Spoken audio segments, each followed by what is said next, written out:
Assalamualaikum warahmatullahi wabarakatuh. Kembali lagi di channel Radio Horor. Untuk kisah yang akan saya bawakan kali ini masih ada sebuah cerita dari tulisannya Neneng Dewi NS. Dan untuk kisahnya sebuah kisah yang berjudul Teror Arwah Sang Penjual Cobek Keliling. Sebelum kita lanjut ke ceritanya, tekan dulu tombol like video ini dan jangan lupa tekan juga tombol subscribe channel ini. Nyalakan juga lonceng notifikasinya agar tidak ketinggalan cerita-cerita lainnya. Dan buat teman-teman yang pengen belanja-belanja, nanti silakan saja klik etalase yang ada di pojok kiri bawah.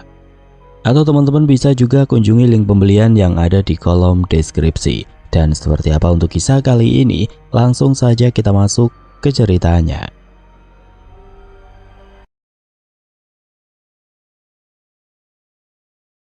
Malam itu adalah tahlilan hari pertama di rumah kontrakan mendiang Pak Juki yang dikenal sebagai penjual cobek keliling.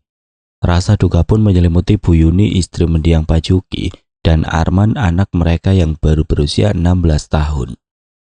Bu Yuni yang sedang hamil anak keduanya dan kini usia kehamilannya sudah memasuki usia 4 minggu, hanya bisa menangis histeris di depan jasad mendiang Pak Juki yang kini sudah dimandikan dan dikafani.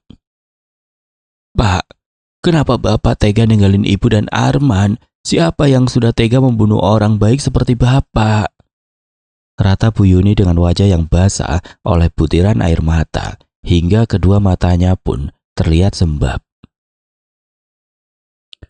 Hijab berwarna hitam yang dikenakan perempuan itu kini posisinya sudah tidak beraturan lagi, sudah miring ke kanan sehingga anak rambutnya mulai terlihat menyembul. Beberapa orang ibu-ibu yang merupakan tetangga dekat Bu Yuni dan mendiang Pak Juki terlihat ikut menangis meski sesekali mencoba menghibur dan menenangkan ibu yang sedang hamil anak keduanya itu. Tidak lama kemudian Bu Yuni pun jatuh pingsan. Para tetangga yang ikut hadir melayat segera menghampiri tubuh Bu Yuni.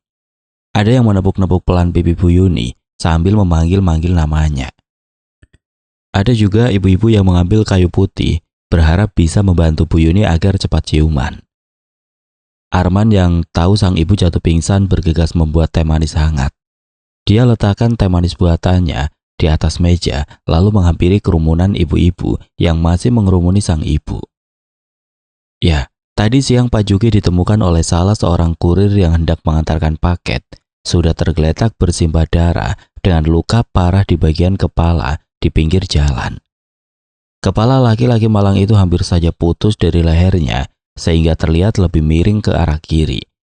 Kaki kirinya juga patah seperti habis terlindas sesuatu. Ada sebuah cobek yang sudah terbelah dua berada di dekatnya. Diduga cobek tersebut digunakan oknum tersangka yang masih belum teridentifikasi orangnya oleh pihak kepolisian. Sebab ada bekas ceceran darah yang mulai mengering di beberapa bagian pecahan cobek yang terbelah dua tersebut. Sedangkan semua cobek jualannya sebagian besar hancur terbelah dua. Ada juga yang jatuh terguling ke sungai karena lokasi tewasnya Pak Juki tidak jauh dari sungai kecil yang menjadi perbatasan desa tempat Pak Juki sekeluarga tinggal dengan desa tetangga. Hasil penyelidikan sementara, pihak kepolisian diduga Pak Juki adalah korban pembunuhan. Garis polisi pun dipasang di sekitar TKP sampai selesainya penyelidikan dari pihak terkait. Setelah siuman, Bu Yuni dan Arman pun ikut dimintai keterangan, terutama tentang siapa yang kira-kira menjadi musuh mendiang Pak Juki atau yang saat ini punya masalah dengan beliau. Para tetangga pun dimintai keterangan oleh pihak kepolisian. Namun baik Bu Yuni, Arman maupun para tetangga dekat kompak menjawab kalau mendiang Pak Juki adalah orang baik, juga tidak punya musuh. Arman yang pertama kali dimintai keterangan mengaku tidak tahu kalau sang ayah memiliki musuh. Tamu yang datang juga bisa dikatakan hampir tidak ada. Kalaupun ada, paling yang datang ke kontrakan mereka adalah Bu Yeni, pemilik kontrakan yang datang setiap bulan untuk menagih uang kontrakan. "Saya bersaksi demi Allah Pak Polisi, suami saya itu orang baik, orang yang sangat baik. Sayang sama keluarga, juga rajin beribadah. Tidak pernah membuat masalah sama siapapun. Hubungan sama para tetangga di sini juga baik." kata Bu Yuni memberi kesaksian dengan air mata yang terus berlinang di kedua belah pipinya. Pengakuan Bu Yuni ini juga diperkuat oleh para tetangga dekat yang juga mengenal mendiang Pak Juki sebagai orang baik dan rajin sholat berjamaah ke masjid. Tidak sampai di situ, pihak penyidik juga mencoba mencari keterangan tambahan dari Pak Teddy, juragan cobek tempat Pak Juki mengambil cobek untuk dijual lagi. Keterangan yang didapat dari Pak Teddy justru berbanding terbalik dengan pengakuan istri dan para tetangga dekat mendiang Pak Juki. Mendiang Pak Juki itu hutangnya banyak, Pak. Terakhir sekitar 2 hari yang lalu, dia datang ke tempat saya mau pinjam uang 500.000 buat bayar kontrakan. Tapi nggak saya kasih, soalnya hutang-hutangnya yang lama saja masih numpuk, belum ada yang dibayar. Ucap Pak Teddy lugas. Namun Pak Teddy menegaskan kalau secara pribadi memang Pak Juki adalah salah satu anak buahnya yang baik dan tidak banyak tingkah dan sayang sama keluarga. Namun pihak kepolisian diam-diam mencatat pengakuan langsung dari Bu Yuni kalau Pak Teddy sering marah-marah dan memaki mendiang Pak Juki. Salah satu alasannya karena Pak Teddy kesal hutang mendiang Pak Juki sudah terlalu banyak, tapi tidak kunjung dicicil sepersen pun. Pak Teddy pernah mengancam bakal menghabisi suami saya kalau tidak segera mencicil semua hutang-hutangnya, kata Bu Yuni memberi kesaksian soal tabiat jahat Pak Teddy selama ini kepada mendiang suaminya dengan berurai air mata. Lalu untuk beberapa saat Bu Yuni pun terdiam, sibuk menyusut air matanya. Saya yakin, pasti Pak Teddy yang sudah membunuh suami saya, Pak Polisi. Ujarnya di antara isak tangis yang kembali pecah memenuhi ruangan. Pihak kepolisian pun sementara menahan Pak Teddy, karena laki-laki itu menjadi satu-satunya terduga pelaku kuat pembunuhan Pak Juki. Meskipun Pak Teddy terus membantah semua tuduhan tersebut, namun beliau diamankan oleh pihak berwajib sambil menunggu hasil penyelidikan lebih lanjut. Hari pertama tahlilan mendiang Pak Juki tidak terjadi apa-apa. Warga desa yang sempat khawatir kalau sampai arwah mendiang Pak Juki gentayangan, akhirnya bisa bernafas lega. Meski biasanya orang yang meninggal dengan tidak wajar itu akan gentayangan atau menghantui lingkungan di sekitarnya. Hal ini sepertinya tidak berlaku untuk arwah mendiang Pak Juki. Mungkin karena Pak Juki semasa hidupnya adalah orang baik dan rajin beribadah, makanya tidak gentayangan seperti halnya orang yang meninggal secara tidak wajar, kata Pak Karta, salah seorang warga yang malam itu kebagian jatah roda malam ditemani dua rekannya Pak Anto dan Pak Yusuf. Pak Yusuf dan Pak Anto manggut-manggut membenarkan ucapan Pak Karta. Bisa juga karena pembunuhnya yaitu Pak Teddy sudah ditangkap, Pak. Makanya arwah Pak Juki bisa meninggal dengan tenang, ujar Pak Anto dengan gaya meyakinkan. Sampai akhirnya tiba-tiba terdengar suara mangkuk yang dipukul-pukul dari arah kejauhan. Warga sudah hafal kalau itu adalah suara Mang Giman, penjual bakso keliling. Suara mangkok yang dipukul semakin terdengar semakin dekat menuju ke arah pos ronda. Pak Yusuf, Pak Anto, dan Pak Karta yang sedang main kartu langsung sumringah. Wah, dingin-dingin begini memang paling mantep makan bakso Mang Giman, celetuk Pak Anto, seraya memberi isyarat dengan tangan ke arah Pak Giman supaya laki-laki itu menghampiri mereka ke pos ronda, yang mulai kelihatan muncul bersama gerobak baksonya. Mang, cepetan atuh ke sini, udah lapar banget ini, teriak Pak Yusuf yang mengaku dari tadi siang tidak sempat makan siang karena harus langsung mengantar istri dan anaknya ke rumah sang mertua. Pak Giman bergegas mendorong gerobak jualannya lebih cepat agar bisa cepat sampai ke pos ronda.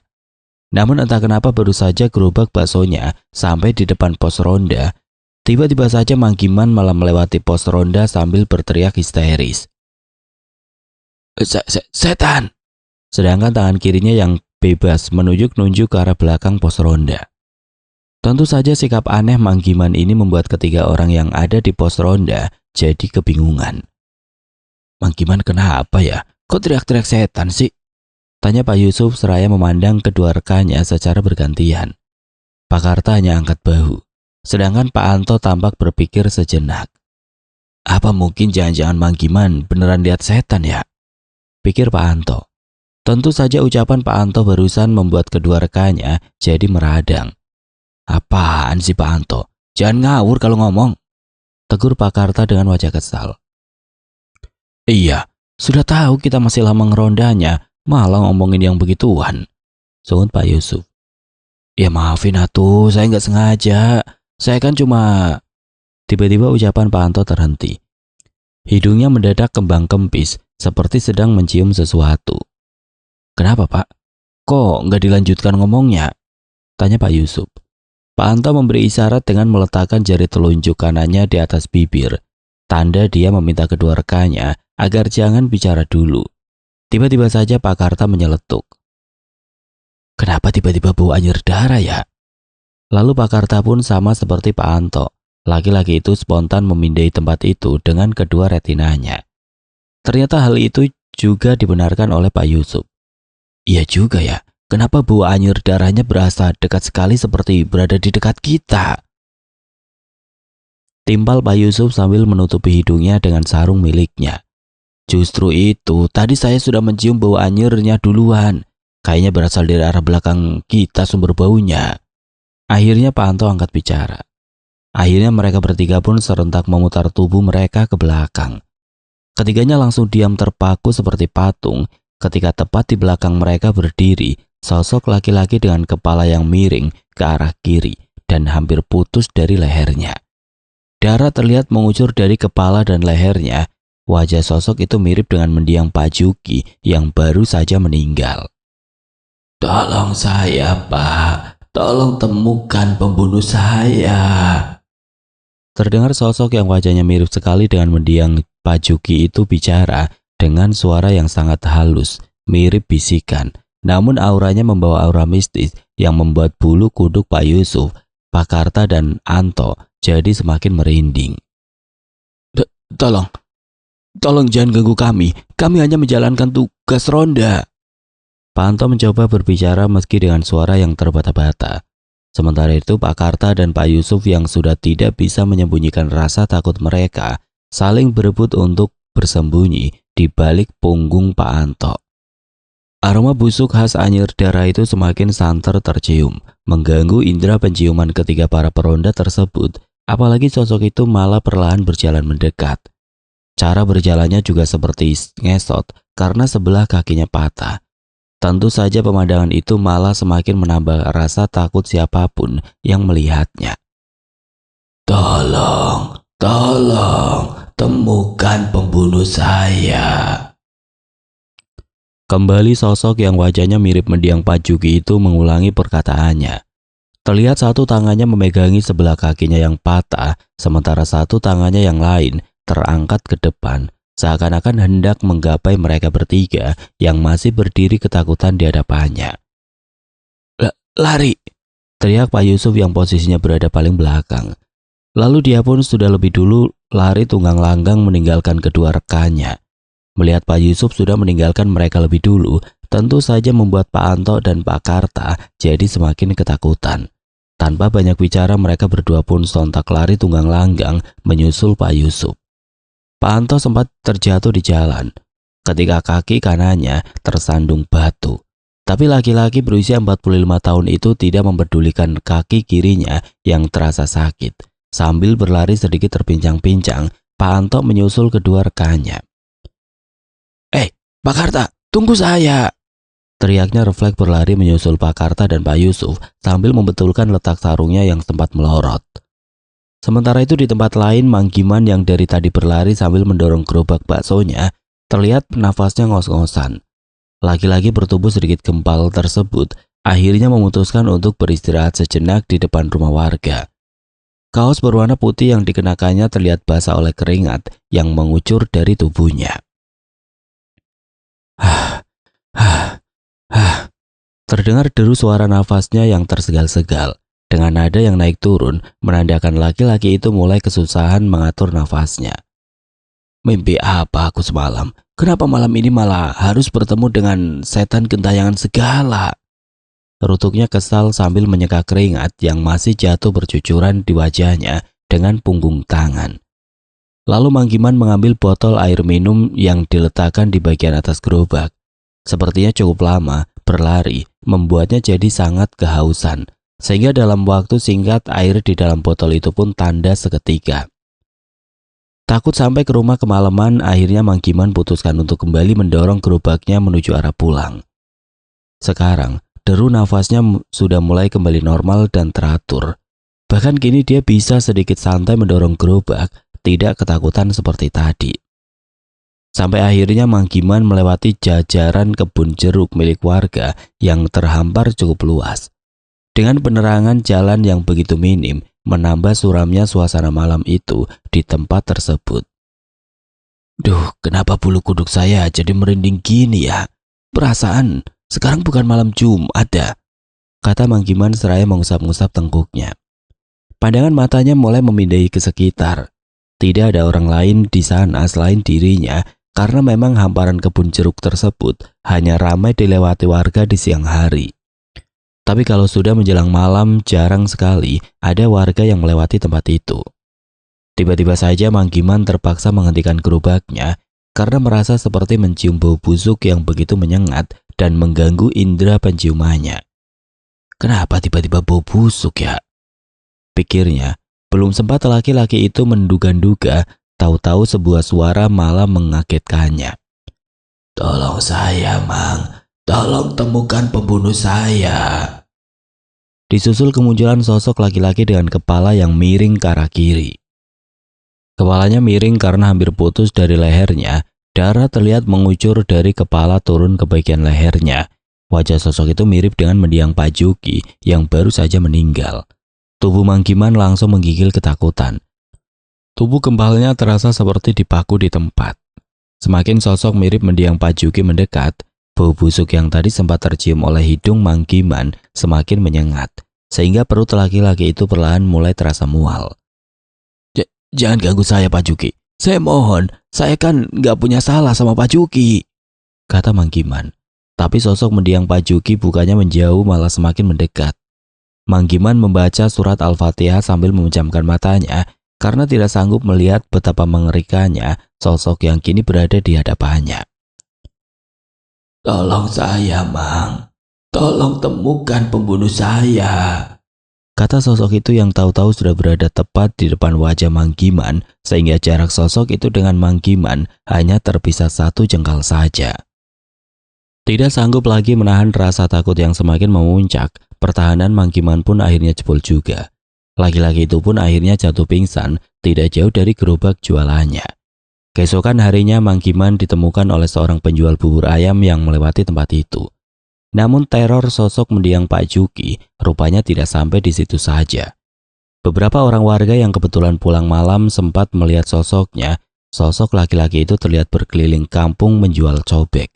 Seperti malam itu, Atun dan Rian, kekasihnya, baru saja pulang sehabis jalan-jalan seharian merayakan hari jadian mereka. Ketika melewati jalan di depan gapura desa, tanpa sengaja mereka melihat di depan mereka ada seorang laki-laki yang sedang menjual cobek dengan cara dipanggul di atas bahunya.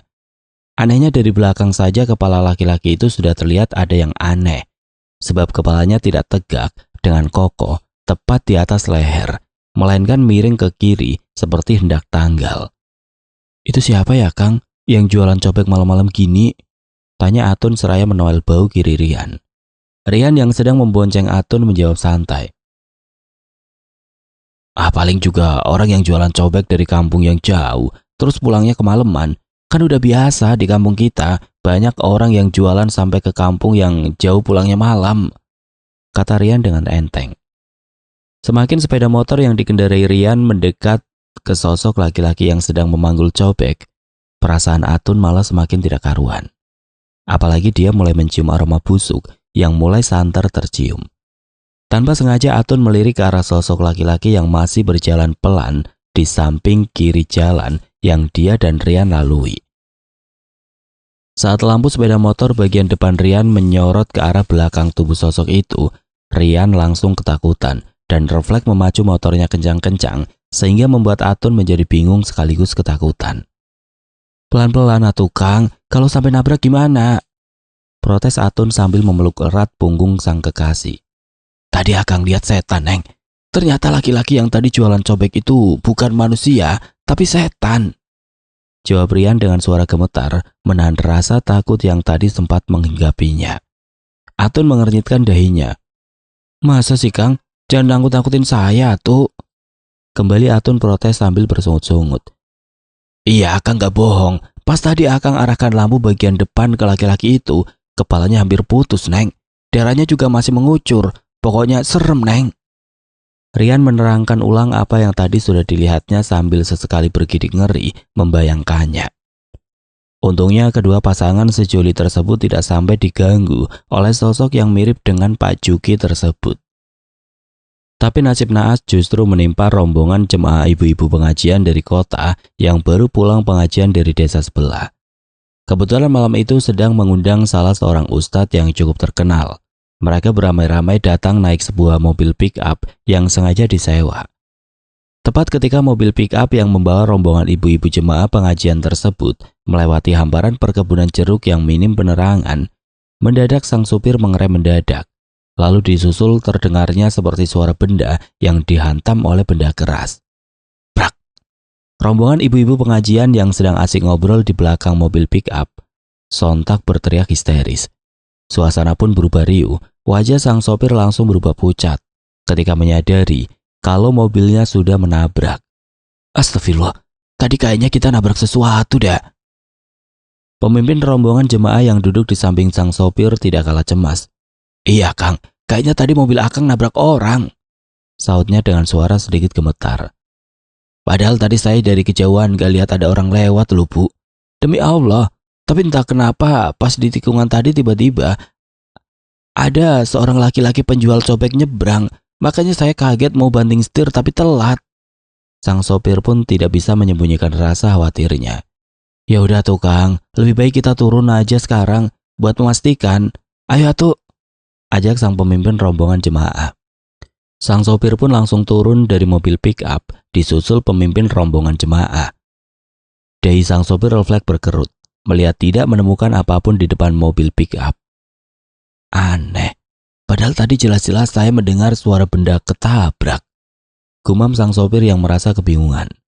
Iseng-iseng sang sopir mengintip ke bagian bawah mobil pick-up. Awalnya dia tidak melihat apa-apa karena gelap. Sang sopir kemudian menyenter, memakai senter dari ponsel miliknya. Kosong, tidak ada apa-apa.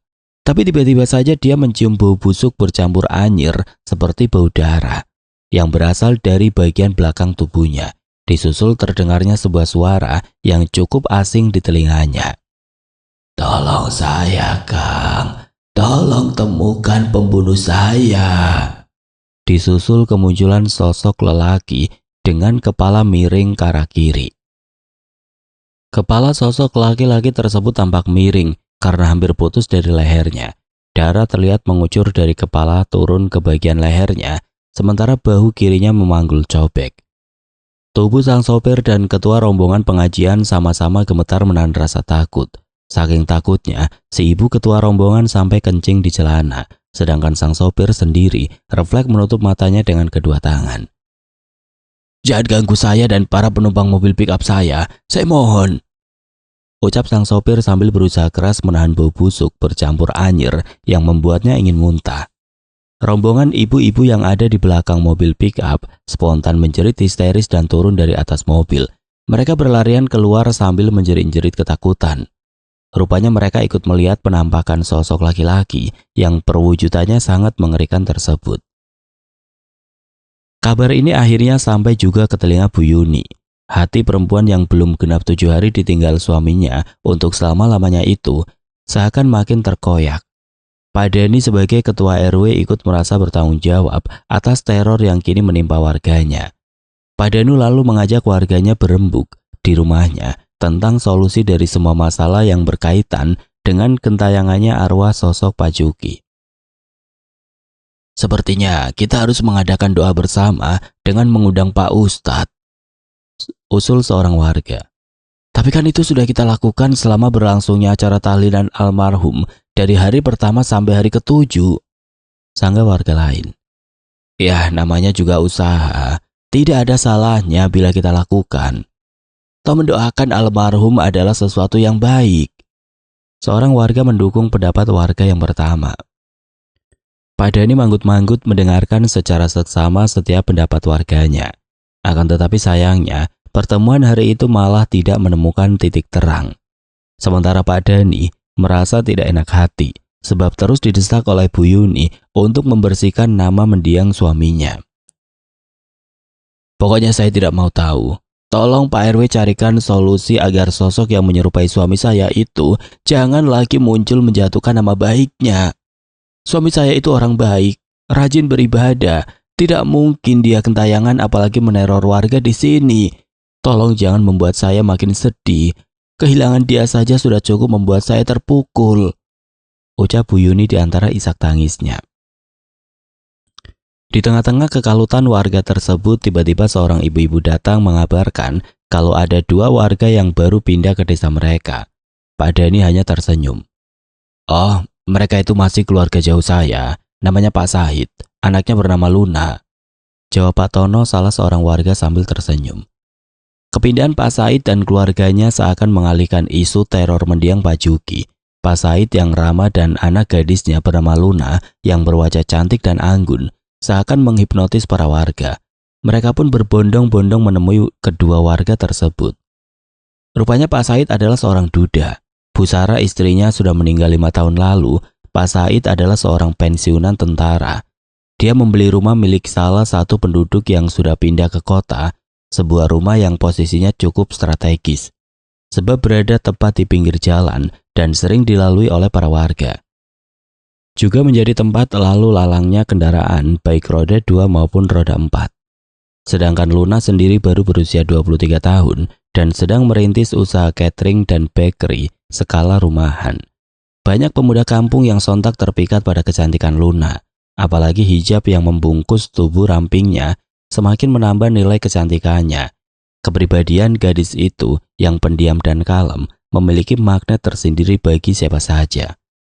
Tapi mereka tidak tahu kalau Luna adalah seorang indigo yang memiliki spesifikasi dalam pembacaan kartu tarot dan bisa melukis penampakan sosok astral yang dilihatnya. Luna memiliki sebuah boneka berbentuk anak perempuan berkepang 2 yang selalu dia bawa kemana-mana. Konon boneka yang diberi nama Vidya itu diisi oleh sosok perempuan yang menjadi sahabat Luna sejak dia kecil. Vidya juga suka membantu Luna bila mendapat serangan atau gangguan dari sosok-sosok tidak kasat mata. Malam itu Pak Sahid dan Luna mengadakan acara selamatan rumah yang baru mereka tempati. Suasana berlangsung begitu hikmat dan acara pengajiannya dipandu langsung oleh ustadz dan pengurus masjid yang ada di sana. Sampai akhirnya setelah acara selesai dan Luna sedang sibuk membereskan bekas acara selamatan di ruang tengah, tiba-tiba saja boneka Vidya yang disimpan Luna di atas kursi sofa, tiba-tiba saja matanya bergerak-gerak, lalu jatuh ke lantai. Luna yang sedang menyapu karpet tentu saja kaget dan segera menyandarkan sapu yang tadi dipakainya di samping sofa. Vidya, kamu kenapa? Tanya Luna yang langsung memungut boneka Vidya, lalu mendekatkan telinganya ke boneka Vidya. Rupanya boneka Vidya itu berbisik di telinga Luna kalau ada kehadiran sosok astral yang sedang membutuhkan bantuan Luna, dan kini sosok itu sedang berdiri tepat di depan teras rumah miliknya. Luna spontan berjalan ke arah teras rumah. Apa yang dikatakan oleh boneka Vidya ternyata benar. Tepat di depan teras rumah berdiri sesosok laki-laki dengan kepala yang miring ke arah kiri dan hampir putus dari lehernya. Darah terlihat mengucur dari kepala dan lehernya. Wajah sosok itu mirip sekali dengan mendiang Pak Juki yang baru saja meninggal. Tapi Luna sebagai penghuni baru di kampung itu tentu saja tidak mengenal Pak Juki. Luna lalu membuka pintu. Gadis cantik yang mengenakan hijab tersebut tanpa rasa takut spontan membuka pintu. Namun tangan kirinya refleks menutup hidung sebab mendadak bau anyir khas darah mendadak tercium. Tangan kanan Luna juga memegang perutnya yang tiba-tiba merasa ingin muntah sebab tidak kuat menahan bau anyir yang memancar dari sosok laki-laki yang tidak dikenalnya itu. "Maaf, Bapak siapa? Kenapa Bapak kesini?" tanya gadis itu dengan sopan. Tidak ada rasa takut sedikit pun terpancar dari dirinya. Ya, itu wajar, karena Luna sudah terbiasa bertemu dan melihat sosok tidak kasat mata sejak kecil. Tolong saya, Neng. Tolong temukan pembunuh saya." Suara sosok itu terdengar lirih, tidak ubahnya bisikan. Luna kaget, tapi dia segera menguasai dirinya dengan kembali mencoba bersikap tenang. Baiklah, insya Allah saya akan coba bantu Bapak. Tapi kalau boleh tahu, siapa orang yang sudah membunuh Bapak? Luna kembali bertanya. Namun sosok itu tidak langsung menjawab. Dia masih terus berdiri mematung. Untuk beberapa saat suasana hening. Luna sempat bergidik ngeri ketika menatap sosok laki-laki itu. Tampak lehernya yang putus tidak henti-hentinya mengucurkan darah segar.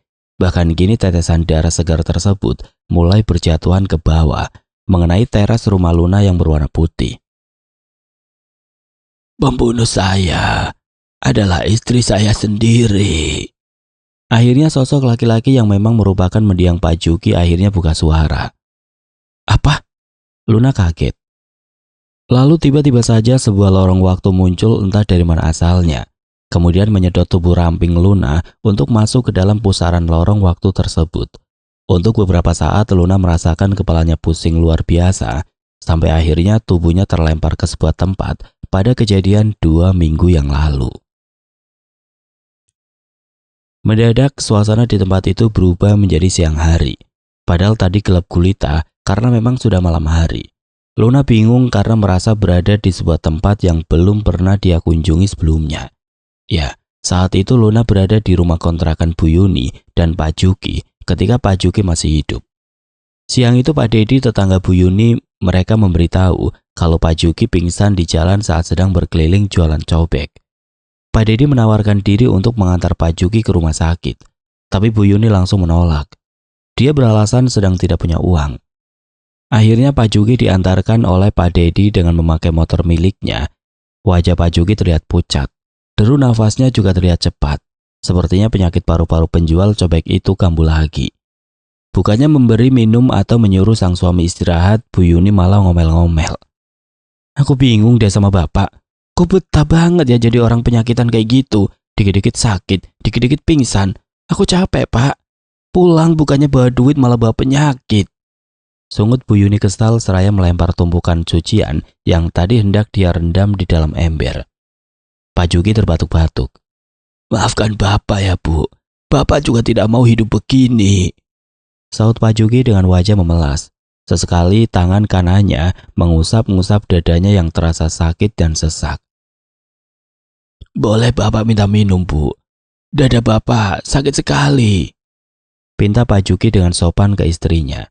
Bukannya mengiyakan, tapi Bu Yuni malah kembali mencaci maki suaminya. Dasar suami gak tahu diri, udah pulang gak bawa duit, kerjanya nyuruh-nyuruh saja. Ambil sendiri minumannya sana. Punya kaki kan? Gak lumpuh kan?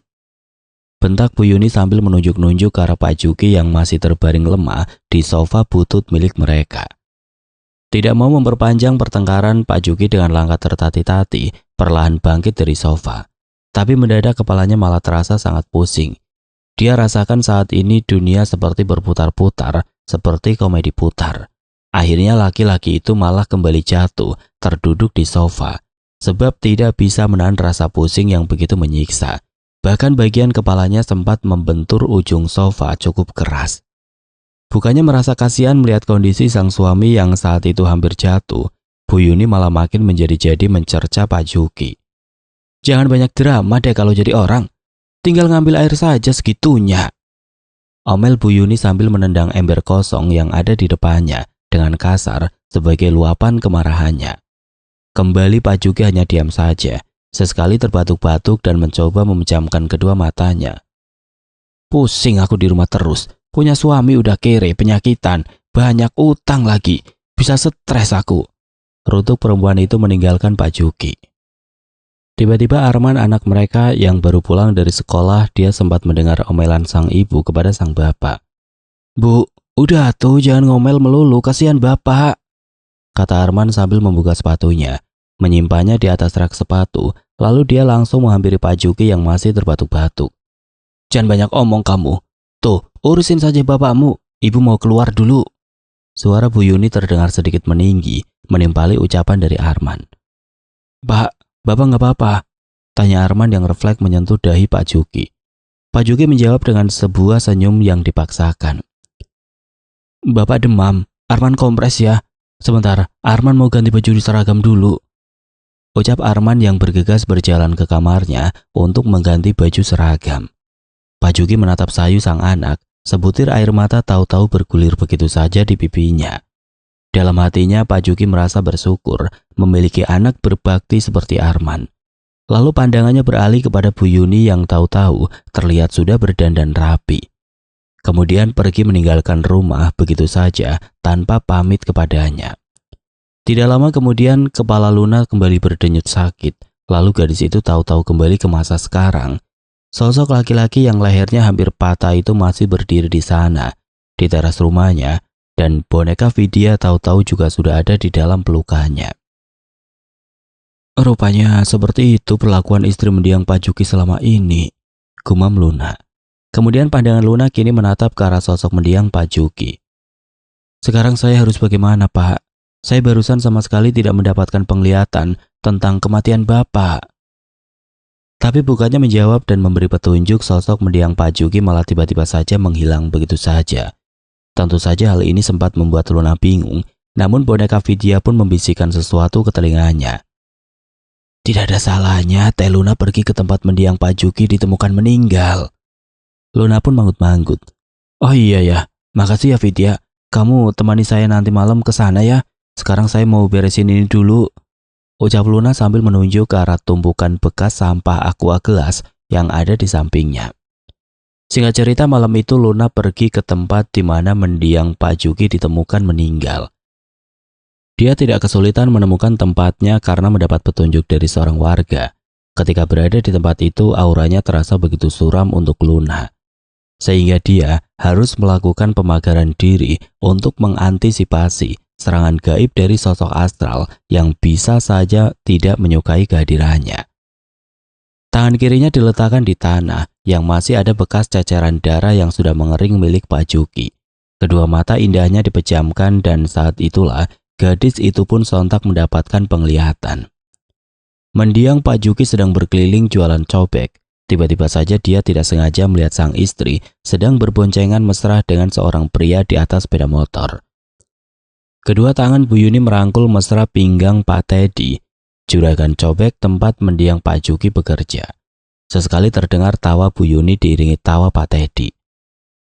Kaget mendiang Pak Juki langsung memanggil Bu Yuni. Bu Yuni dan Pak Teddy tidak kalah kaget ketahuan berselingkuh di belakang mendiang Pak Juki.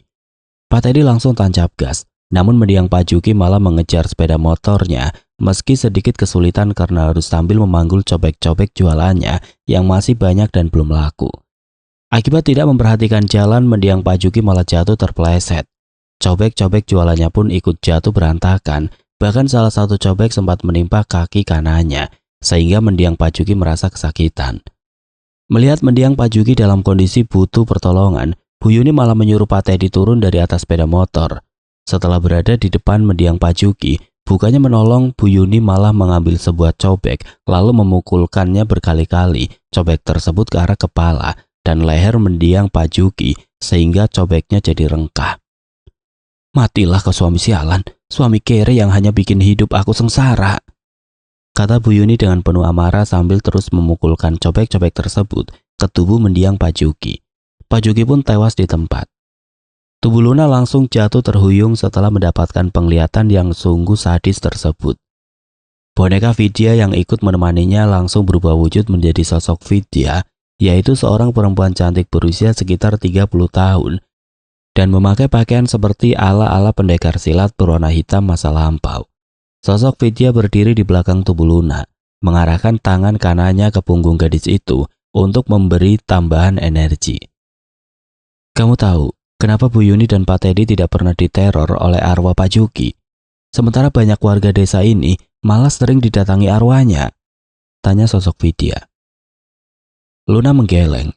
Itu karena mereka berdua pasca kejadian langsung mencari dukun untuk mendapatkan jimat perlindungan. Makanya arwah Pak Juki tidak bisa mendekati mereka berdua. Luna tercenung, merasa kasihan melihat arwah mendiang Pak Juki yang masih tidak tenang. Dia putuskan untuk membantunya sampai Bu Yuni dan Pak Teddy mengakui semuanya.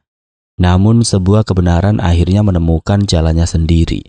Keesokan harinya warga geger karena menemukan Bu Yuni yang tewas mengenaskan karena mengalami kecelakaan motor bersama Pak Teddy.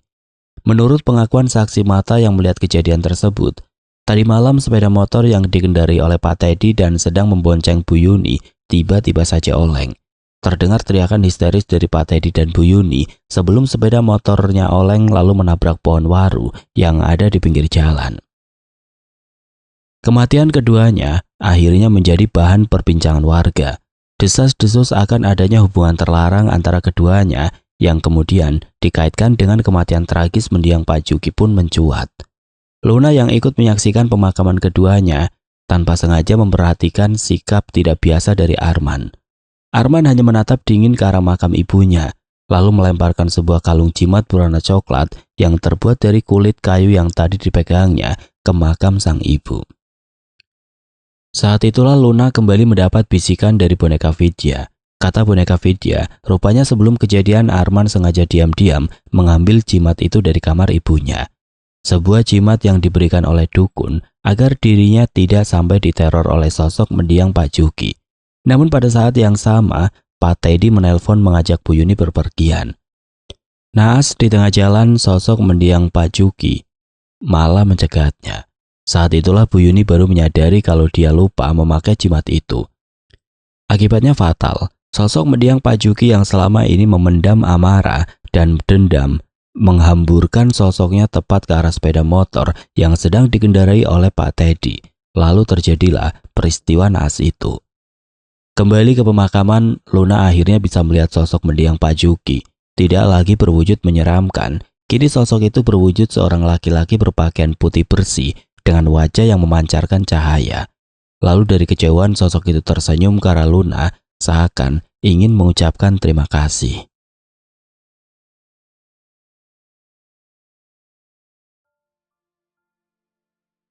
Oke teman-teman, sekian untuk kisah kali ini. Bagaimana menurut kalian tentang kisah ini? Tulis komentar kalian di kolom komentar. Dan buat teman-teman yang baru bergabung, jangan lupa untuk like, komen, share, serta subscribe channel ini. Dan jangan lupa nyalakan juga lonceng notifikasinya agar tidak ketinggalan cerita-cerita lainnya. Dan akhir kata, wassalamualaikum warahmatullahi wabarakatuh.